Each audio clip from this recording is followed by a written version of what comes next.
August 1ஆம் தேதி எதிர்கட்சித் தலைவர் ராகுல் காந்தி அவர்கள் காங்கிரஸ் மாவட்ட காங்கிரஸ் கமிட்டியுடைய தலைவர்கள் பயிற்சி முகாம் நிறைவு விழாவில் கலந்துக்கிறதுக்காக வராங்க.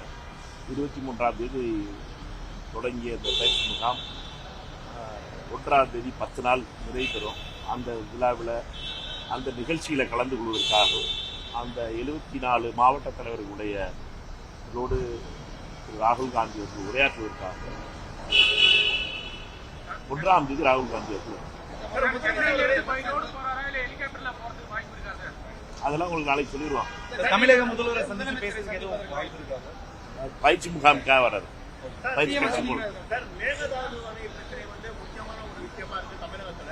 இப்போ காங்கிரஸ் தான் கர்நாடகத்திலே காங்கிரஸ் தான் ஆட்சியில இருக்கு.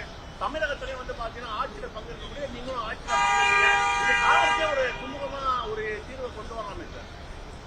ஒன்று புரிஞ்சுக்கணும், எல்லா தேசிய கட்சிகளுக்கும் உள்ள அதே பிரச்சனை காங்கிரஸ் கட்சிக்கு இருக்கு.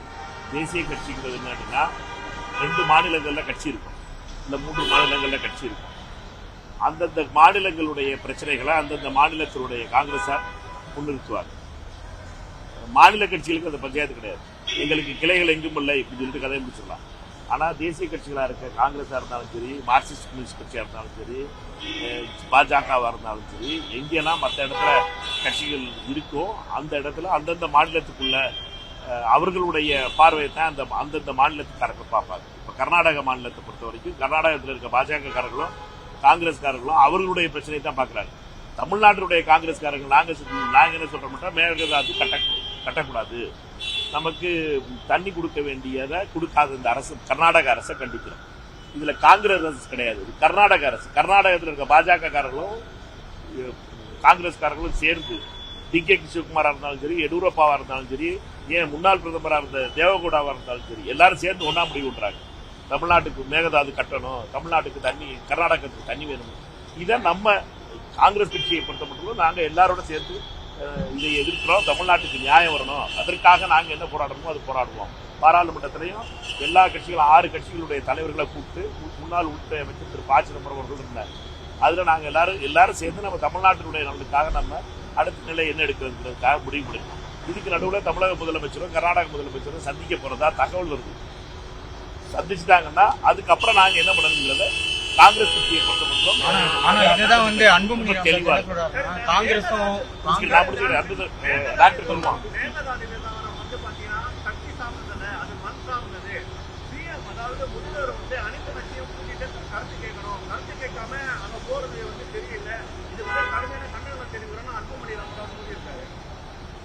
டாக்டர் அது மட்டும் தான் டாக்டர் பேசுறது, வேற எதுவும் பேசுகிறாரா?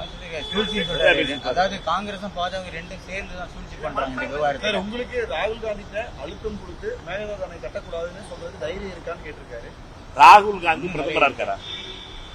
பிரதமர் இதுல 3 பேர் தான், 3 கேரக்டர் தான் ரொம்ப முக்கியம். தமிழ்நாடு முதலமைச்சர், கர்நாடக முதலமைச்சர், பிரதமர். 3 கேரக்டர்ஸ் யார் இருக்காங்களோ அவங்க தான் ரொம்ப முக்கியமான முடிவு எடுக்கிறவங்க.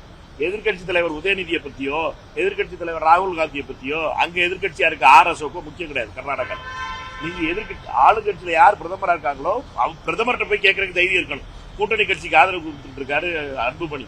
அந்த ஆட்சியில் NDAவோட 2 கை தூக்கி நானும் மோடிஜி ஒன்னாதான் சொல்லி அன்புமணி காட்டிக்கிட்டு இருக்காரு. அந்த கை தூக்குறவர்கிட்ட பக்கத்துல இருக்காள் தான் நான் சொல்ல வேண்டியதானே, மோடிஜி தண்ணியை திறந்து விடுங்க ஜி, தண்ணி கொடுக்காம எங்க விவசாயம் எல்லாம் செத்துட்டு இருக்காங்க ஜி, இங்க நான் செல்ஃபி வீடியோ போடல ஜி. அதுக்கு தைரியம் இல்ல. இங்க மட்டும் பார்த்தா உங்ககிட்ட மட்டும் தமிழ்ல அங்கே பாருங்க, நாளைக்கு பாருங்க ஜிட்ட போய் எப்படி நிக்கிறாருன்னு பாருங்க. ஒரு வார்த்தை பாராளுமன்றத்தில் பேசுறாருன்னு பாப்பது. நான் சொல்றேன், நீங்க கூட்டணி கட்சிகளா இருக்கீங்க பாஜக கூட, பிரதமர் முடிவெடுக்கணும். ராகுல் காந்தி பிரதமர் ஆயிட்டா பிரதமர் நாங்க போய் கேட்கலாம். ராகுல் காந்தி எதிர்கட்சி தலைவரா இருக்காரு, பிரதமர் ஆயிட்டாருன்னா பிரதமரான உடனே நாங்க கேட்டு வாங்க வேண்டியது எங்களுடைய பொறுப்பு. இது தமிழ்நாட்டினுடைய உரிமையை கொடுக்கணும்னு சொல்லி கேட்போம். இது உண்மையா நடக்கும். ஏன்னு இதுல அரசியல் பண்ணக்கூடாது. திரு டாக்டர் அன்புமணி என்னுடைய வேண்டுகோள் எல்லாம் தான் மட்டும்தான் தமிழ்நாட்டுக்கு நல்லது பண்றது மாதிரியும், மற்ற எல்லாரும் தமிழ்நாட்டுக்கு எகென்ஸ்டா பண்றது மாதிரி, தமிழக முதலமைச்சரும் விஜய் அவர்களும் விட்டு கொடுக்கறது மாதிரியும், மற்ற எல்லா கட்சிகளும் விட்டு கொடுக்கறது மாதிரி பிம்பத்தை உருவாக்காதீங்க. அவ்வளவு தமிழ்நாட்டு மக்கள் ஒன்னும் அவ்வளவு ஏமாற்றப்படுபவர் கிடையாது. தமிழக மக்களை பொறுத்த மட்டும் அவர்களுக்கு தெரியும். எல்லாரும் சேர்ந்து தமிழ்நாட்டுக்கு தண்ணியை கொண்டு வரணும், நம்மளுடைய அந்த அணை கட்ட நிப்பாட்டணும். அணை நிப்பாட்டுறதுக்கு பல வகையில அந்த அணை கட்டப்பட மாட்டாது. என்னையை பொறுத்த மட்டும் மேகதாது அணை கட்டுறதுன்றது சும்மா வெறும் வசனம் பேசுறதுக்காக டி.கே. சிவகுமார் யூஸ் பண்றதா தான் இருக்கணும் ஒழிய அங்கே கட்ட விட மாட்டாங்க. எல்லா சட்ட சிக்கல்களும் அவர்களுக்கு இருக்கு. என்னைய இது ரொம்ப முக்கியமானது. நம்ம பொறுத்த மட்டும் தமிழகத்துல எல்லாரும் ஒன்னா இருந்து தமிழ்நாட்டுல தண்ணி வர வைக்கணும். நம்மளுக்கு இந்த தடவை வறட்சியா இருக்கு அப்படின்னு சொல்லி கர்நாடகா தண்ணி கொடுக்க மாட்டேது. கரெக்டான நிலையை எடுத்து முதலமைச்சர் போயிட்டு இருக்காரு. அதற்கு உறுதுணையா இருக்கும். இதுல எதிர்கட்சிகள் நாங்க நான் நீ போட்டு சண்டை போடாம கர்நாடகத்துல பாருங்க எல்லா கட்சிகளும் ஒன்னா இருக்காங்க. ஏன்னு கேட்டா அவர்களை பொறுத்தவரை யாருமே டி.கே. சிவகுமாரை குறை சொல்லலையே. இங்க பாருங்க ஆகுனா உடனே முதலமைச்சரை குறை சொல்லிடுவான். தமிழகத்தினுடைய நலனுக்கு தமிழக முதலமைச்சர் அதுக்காக தான் பாடுபட்டு இருக்காங்க. மக்கள் புரிஞ்சுக்கிறாங்க. ஆனா அரசியல்வாதிகள் திரு அன்புமணி போன்றவர்களுக்கு என்ன அங்கே மோடிஜியோட கனெக்ஷன் இருக்கு. ஆனா இங்க நல்ல உள்ள மாதிரி அவங்க பல்ல இவங்க பல்ல அவர்கள் தலையில அதாவது சொல்றாங்க. முதல்வர் இன்னொரு அனைத்து கட்சி கூட்டத்தை கூட்டி இந்த ஒரு கருத்தை கேட்கிறேன் தன்னிச்சையா முடிவெடுக்கிறாருன்னு அவங்க சொல்றாங்க. அவங்க நீங்க சொல்றீங்க அங்க இருக்கிறவங்க எல்லாம் ஒன்னா இருக்காங்க என்ன பண்றாங்க. நீங்க இங்க இருக்கக்கூடிய அனைத்து கட்சியை கூப்பிட்டு பேசுறீங்களா? இந்த மாதிரி நம்ம இது மண்பாண்ட பிரச்சனை கொஞ்சம் கூட்டி பேசுறீங்கன்னா அவர் கேட்கறாங்க. முதல்வர் அதை குறித்து எந்த ஒரு முயற்சியும் எடுக்கலைங்க. நீங்க ரெண்டு விஷயத்தை புரிஞ்சுக்கிறீங்க. தமிழக முதலமைச்சரை பொறுத்த வரைக்கும் திரு அன்புமணி அவர்கள் சமீபத்தில் சந்திக்காம இருந்தாரா? சமீபத்தில் நீர்ப்பாசனத்துறை அமைச்சரை போய் பார்க்காம இருந்தாரா? சொல்லுங்க. பார்த்தார்ல, வீடியோ போட்டார்ல, போய் 4 மணி நேரம் பேசிக்கிட்டு இருந்தோம் சொன்னார்ல. ஆதவர்ஜுனும் மாண்புமிகு அமைச்சர் ஆதவர்ஜுனும் புஷியானந்த் கீழே திரு ஆனந்த் அவர்களும் கீழே ரிசீவ் பண்ணி என்னை கூட்டிட்டு போனாங்க. நீர்வளத்துறை அமைச்சர் கதை சொன்னாரா இல்ல? நீங்களும் தானே கேட்டுக்கிட்டு இருக்கீங்க. அப்புறம் என்னட்டா கூட்டம் போடணும். நீங்க உங்களுடைய கருத்தை சொல்லிட்டீங்க. நீங்க என்ன பண்ணணுங்கிறது தமிழக முதலமைச்சரை பொறுத்த மட்டும் அவருடைய அப்ரோச் இதுல வேற மாதிரி இருக்கு. அவர் என்ன நினைக்கிறாரு? பேசி பார்ப்போமேன்னு நினைக்கிறாரு. பேசி பார்க்கறதுல ஒன்றும் தப்பு கிடையாதுன்னு நினைக்கிறாரு. இது வரைக்கும் பேசாத நடக்கல. எம்ஜிஆர் பேசியிருக்காரு, ஜெயலலிதா அம்மா பேசியிருக்காங்க, கலைஞர் பேசியிருக்காரு, எல்லாரும் பேசியிருக்காங்க. அந்த முயற்சி அவருடைய பார்வையில அது நடக்குது. சட்ட ரீதியா நம்ம பொறுத்த மட்டும் தமிழ்நாட்டுக்கு தான் நியாயம் கிடைக்கும். தமிழ்நாட்டு கொஞ்சம் லேட்டானா கூட நம்மளுக்கு தான் நியாயம் கிடைக்கும். தண்ணி தொடர்ந்து தான் விட்டாங்க கர்நாடகா. எவ்வளவு சீன் கர்நாடகாவில் அரசியல்வாதிகள் போட்டாலும் சரி, தமிழ்நாட்டுக்கு கிடைக்க வேண்டிய தண்ணீர் வந்துதான் ஆகும். அதுல யாரும் இருக்க முடியாது. ஆனா என்ன பிரச்சனை டிலே ஆகிட்டு இருக்குங்கிறதா நம்முடைய பிரச்சனை. அதுக்காக தான் பாராளுமன்றத்தில் நாங்க அதுல நாங்க வலியுறுத்துறதே என்னன்னு கேட்டீங்கன்னா, எங்களை பொறுத்த மட்டும் தமிழ்நாட்டுக்கு நியாயமா கிடைக்க வேண்டிய தண்ணி வந்தாகணும்.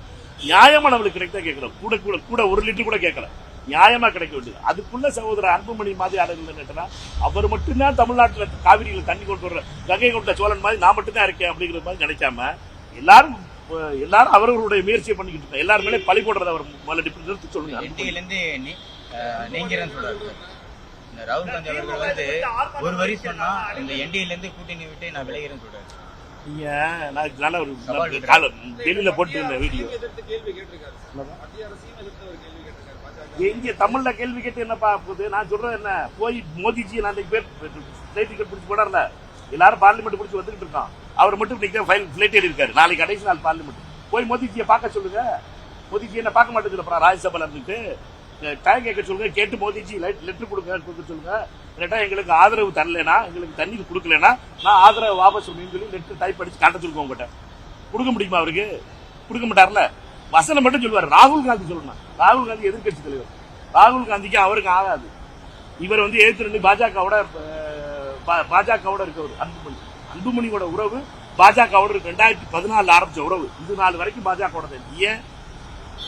ஏன் CBI case, medical case, Indore கேஸ்க்கா பெண்டிங்லேயே வச்சிருக்காங்க. அது முடிக்கவே மாட்டாங்க. 12 வருஷமா அந்த கேஸ் ஓடிக்குது. பிரச்சனை என்னன்னா, இவர்களை பொறுத்த மட்டும் அந்த கேஸை பற்றி பயமுறுத்திட்டு இருக்காங்க. அதனால பாஜகவுக்கு கேன்சா பேச மாட்டேன். நான் சொல்றேன், நான் இதை பத்தி அவரை பத்தி எதுவுமே பேசாம தான். தேவையில்லாம காங்கிரஸ் இருக்கிறதும் தேவையில்லாம ராகுல் காந்தி இருக்கிறது பண்ணாருன்னா உண்மையெல்லாம் வெளியில வரும். அதனால மற்ற மாதிரி காங்கிரஸ் பார்த்துட்டு போற காங்கிரஸ் தான் கிடையாது. திருப்பி கொடுப்போம். எந்த மொழியில அவர் பேசுறாரோ அந்த மொழி.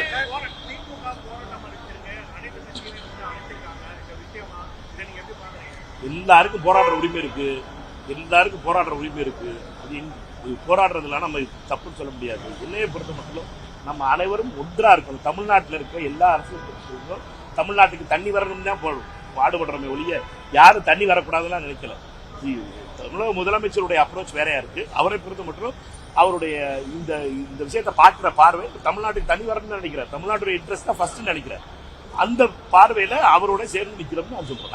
எங்களுடைய பார்வையை தான் நாங்க திருப்பி சொல்றோம். மாண்புமிகு தமிழகத்துடைய முதலமைச்சராக இருந்தாலும் சரி, திரு ப. சிதம்பரம் அவர்கள் கூட்டத்தில் சொல்லும் போது சார், எந்த விதத்திலையும் நம்மளோட தமிழ்நாட்டினுடைய இன்ட்ரெஸ்ட் நம்ம விட்டு கொடுத்துருக்கோம். தமிழ்நாட்டுக்குரிய உரிமை வாங்கணும். அதற்கான அடுத்த வாரம் நாங்கள் திருப்பி 21 நாடாளுமன்ற உறுப்பினர்களும் சென்னையில் திருப்பி செவ்வாய்க்கிழமை அன்னைக்கு பார்க்க போறோம். பார்த்து நாங்க அடுத்து என்ன முதலமைச்சருடைய சந்திப்பு முடிந்ததுக்கு அப்புறம் நாங்க என்ன நிலை எடுக்கிறோங்கிறத முடிவு பண்ணுவோம். சென்னை வரக்கூடிய ராகுல் காந்தி முதலமைச்சரை சந்திப்பதற்கு வாய்ப்பு கட்சி பொறுப்புக்காக பயிற்சி முகாமுக்காக வர ராகுல் காந்தி. ராகுல் காந்தி அவர்களை பொறுத்த மட்டும் கட்சியினுடைய மாவட்ட தலைவர்களோடு ஏறக்குறைய 6 மணி நேரம் அவருடைய நிகழ்ச்சி அங்க இருக்கு. அதனால எங்களை பொறுத்த மட்டும் இது ஒரு கட்சி நிகழ்ச்சியாக தான் பார்க்கிறோம். முதலமைச்சர் கர்நாடகாவுக்கு போற விவகாரம் இருக்கு இல்லையா, இங்கிருந்து பேச்சுவார்த்தை நடத்துறதுக்காக போறாரு முதலமைச்சர். அது கடும் எதிர்ப்புகளை கிளப்பி எல்லாரும் எதிர்கட்சிகள் பேசுறாங்க. சட்ட ரீதியா நம்ம பெற்ற உரிமைகள் எல்லாமே இப்ப அடகு வைக்கிற மாதிரி இருக்கு அப்படின்ற விமர்சனம் பண்றாங்க. அதை எப்படி பாக்குறீங்க? இங்கிருந்து அவர் பயணம் பண்றது எப்படி பாக்குறீங்க? 2 விஷயத்தை புரிஞ்சுக்கிறோம். நீங்க இது புதுசு கிடையாது. பிரச்சனை எம்ஜிஆர் காலத்திலே நடந்தது. அதுக்கப்புறம் ஆணையம் அமைச்சதுக்கு அப்புறம் ஜெயலலிதா அம்மையாரும் ஜெகதீஷ் ஷெட்டரும் பார்த்துருக்காங்க. பார்த்ததுனால மட்டும் ஒரு நம்முடைய உரிமையெல்லாம் விட்டு கொடுத்துருவோம் கிடையாது. நம்முடைய முதலமைச்சரை பொறுத்த மட்டும் அவர் அந்த முயற்சியை மேற்கொள்றார். நம்ம ஒன்றும் இந்தியா பாகிஸ்தான் கிடையாது. அது அவருடைய பார்வைங்கிறது கர்நாடகத்தை கேட்டு பார்ப்போம் அப்படின்னு நினைக்கிறார். அந்த நினைப்புல ஒரு நல்ல அடிப்படையில போறத எல்லாத்தையும் நான் சொல்றது தான் எல்லாரும் முதலமைச்சர் செய்யணும் அப்படின்னு சொல்லி பாக்குறது என்னை பொறுத்த வரைக்கும் தவறு. சட்ட ரீதியா நம்ம பக்கம் நியாயம் இருக்கு. நமக்கு நியாயத்துல நம்ம பொறுத்த வரைக்கும் நமக்கு நீதி கிடைக்கும் நம்பிக்கை எனக்கு முழுசா இருக்கு. நாடாளுமன்றத்துல ஆந்திர எம்பி ஒருத்தர் பேசக்கூடிய காரணம் பாத்தீங்கன்னா, தமிழகத்தில் இருக்கக்கூடிய நிறுவனங்கள் எல்லாமே இப்போது ஆந்திராவை நோக்கி வருது, தமிழகத்துக்கு ரொம்ப நன்றின்னு சொல்றாரு. அப்புறம் நிறுவனங்களை தமிழகத்துக்கு கொண்டு வரதுல கோட்டை விட்டு இருக்கா தமிழக அரசு. பாஜகவோட ஆதரவோட இருக்க டிடிபி இருக்கக்கூடிய வரக்கூடிய நிறுவனங்கள் ஆந்திராவிற்கு வருகிறது, தமிழ்நாடுக்கு ரொம்ப நன்றின்னு ஒரு வெளிப்படையாவே சொல்லியிருக்காரு. இதுக்கு நேரடியாவே